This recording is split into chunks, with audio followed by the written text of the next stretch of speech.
Moreover, Ahithophel said to Absalom, "Let me choose 12,000 men, and I will set out and pursue David tonight. I will come upon him while he is weary and discouraged, and throw him into a panic, and all the people who are with him will flee. I will strike down only the king, and I will bring all the people back to you as a bride comes home to her husband. You seek the life of only one man, and all the people will be at peace." The advice pleased Absalom and all the elders of Israel. Then Absalom said, "Call Hushai the Archite also, and let us hear too what he has to say." When Hushai came to Absalom, Absalom said to him, "This is what Ahithophel has said. Shall we do as he advises? If not, you tell us." Then Hushai said to Absalom, "This time the counsel that Ahithophel has given us is not good." Hushai continued, "You know that your father and his men are warriors, and that they are enraged like a bear robbed of her cubs in the field. Besides, your father is expert in war. He will not spend the night with the troops. Even now he has hidden himself in one of the pits or in some other place. And when some of the troops fall at the first attack, whoever hears it will say, 'There has been a slaughter among the troops who follow Absalom.' Then even the very valiant warrior, whose heart is like the heart of a lion, will utterly melt with fear. For all Israel knows that your father is a warrior, and that those who are with him are valiant warriors.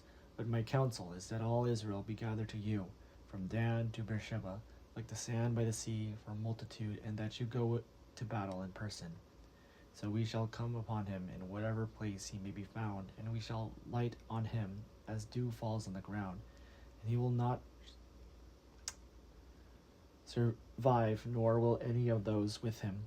If he withdraws into a city, then all Israel will bring ropes to the city, and we shall drag it into the valley until not even a pebble is to be found there." Absalom and all the men of Israel said, "The counsel of Hushai the Archite is better than the counsel of Ahithophel, for the Lord had ordained to defeat the good counsel of Ahithophel, so that the Lord might bring ruin on Absalom."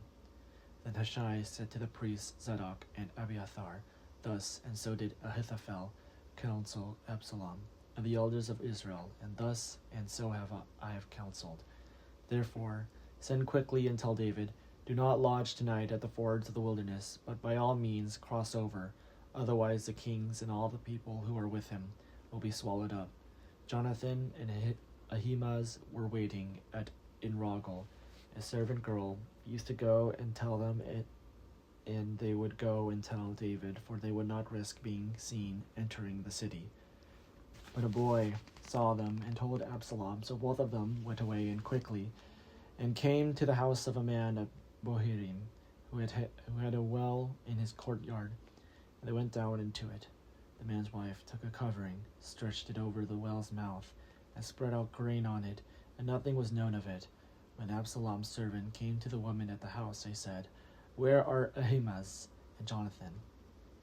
The woman said to them, "They have crossed over the brook of water."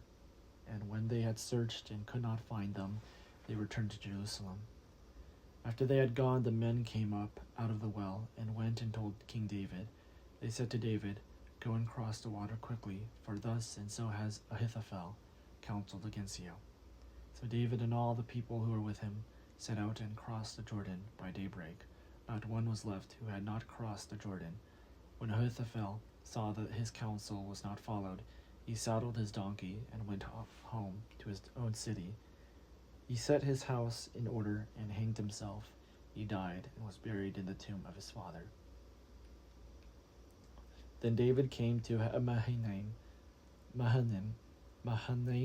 while Absalom crossed the Jordan with all the men of Israel.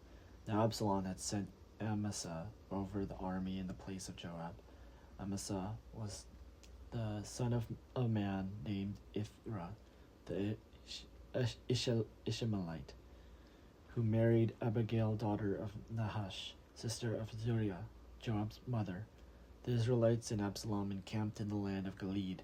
When David came to Mahanaim, Shobi, son of Nahash from Rabbah of the Ammonites, and Machir, son of Amiel from Lodebar, and Barzillai the Gileadite from Rogelim brought beds, basins, and earthen vessels, wheat, barley, meal, parched grain, beans, and lentils, honey and curds, sheep and cheese from the herd for David and the people with him to eat, for they said, "The troops are hungry and weary and thirsty in the wilderness."